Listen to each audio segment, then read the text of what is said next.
Operation തുഫാന്റെ അടുത്ത ഘട്ടം നമ്മൾ ആരംഭിക്കുകയാണ്.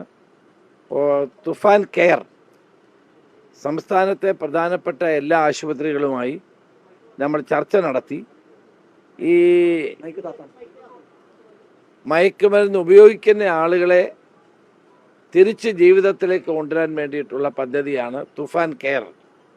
ഇപ്പോൾ തന്നെ 60ഓളം ആളുകളെ ഞങ്ങൾ വിവിധ ആശുപത്രികളിലായി പോലീസ് ട്രീറ്റ്മെൻറ്റ് കൊടുക്കുന്നുണ്ട്.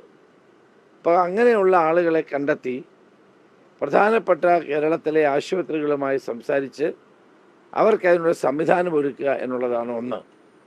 2, സ്കൂളുകളിൽ കുട്ടികളെ സൈക്കോളജിസ്റ്റുകളെയും സൈക്യാട്രിസ്റ്റുകളെയും കൊണ്ട് ക്ലാസ് എടുപ്പിക്കുക, അവരുടെ ബിഹേവിയർ മനസ്സിലാക്കി അവർക്ക് ആവശ്യമായ എല്ലാ വിധത്തിലുമുള്ള ബോധവൽക്കരണ പ്രവർത്തനങ്ങൾക്ക് നേതൃത്വം കൊടുക്കുക. ആ പദ്ധതിക്കുള്ള നാളെ 4 മണിക്ക് IMAയുമായി തിരുവനന്തപുരത്ത് ചർച്ചയുണ്ട്. ഡോക്ടേഴ്സുമായും അതുമായി ബന്ധപ്പെട്ട ഇന്നിപ്പോൾ ന്യൂറോ സയൻസിൻ്റെ ആളുകൾ വന്നിരുന്നു.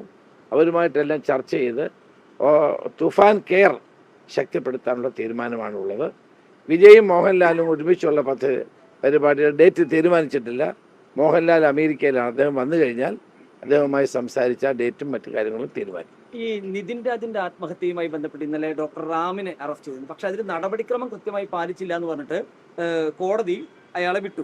അത് പോലീസിന്റെ ഭാഗത്തുനിന്ന് ഒരു വലിയ വീഴ്ച സംഭവിച്ചിട്ടില്ല. അതെന്താണെന്ന് പരിശോധിക്കാൻ ഞാൻ ആവശ്യപ്പെട്ടിട്ടുണ്ട്. സാധാരണഗതിയിൽ പോലീസ് സ്വീകരിക്കേണ്ട നടപടികളെല്ലാം സ്വീകരിച്ചു എന്നാണ് മനസ്സിലാക്കാൻ കഴിഞ്ഞത്. എന്താണെന്നുള്ളത് പരിശോധിക്കാൻ ഉത്തരമേഖല IG പുട്ട വിമലാദിത്യയോട് ഞാൻ ആവശ്യപ്പെട്ടിട്ടുണ്ട്. അദ്ദേഹം റിപ്പോർട്ട് നൽകും. കഴിഞ്ഞിട്ട് ഞാൻ പറയാം. സാധാരണഗതിയിൽ പോലീസ് പ്രതിയെ അറസ്റ്റ് ചെയ്യുമ്പോൾ പാലിക്കേണ്ട എല്ലാ നിബന്ധനകളും സുപ്രീം കോടതി ഉത്തരവുകളുണ്ട്. അതിൻ്റെ അടിസ്ഥാനത്തിലാണ് ചെയ്യുന്നത്. ഈ കാര്യത്തിൽ എന്ത് സംഭവിച്ചു എന്നുള്ളത് ഞാൻ പരിശോധിച്ച് റിപ്പോർട്ട് നൽകാൻ ഉത്തരമേഖല IG പുട്ട വിമലാദിത്യയോട് ആവശ്യപ്പെട്ടു.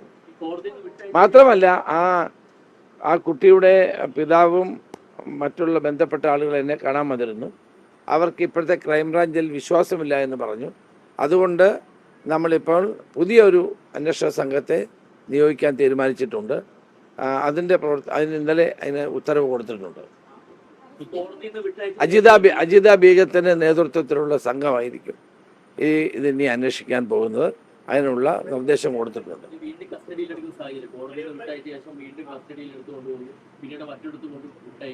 അല്ല, അതിനെപ്പറ്റി അദ്ദേഹം പറഞ്ഞ റിപ്പോർട്ട് ഞാൻ ചോദിച്ചിട്ടുണ്ട്. എന്താ സംഭവിച്ചതെന്നുള്ളത് ഉത്തരമേഖല IG റിപ്പോർട്ട് ചോദിച്ചിരിക്കുക. അല്ല, അതിനകത്ത് ജാഗ്രത കുറവൊന്നുമില്ല. പോലീസ് പരമാവധി അവരുടെ കോണ്ടാക്ട് ചെയ്യാൻ ശ്രമിച്ചിരുന്നു.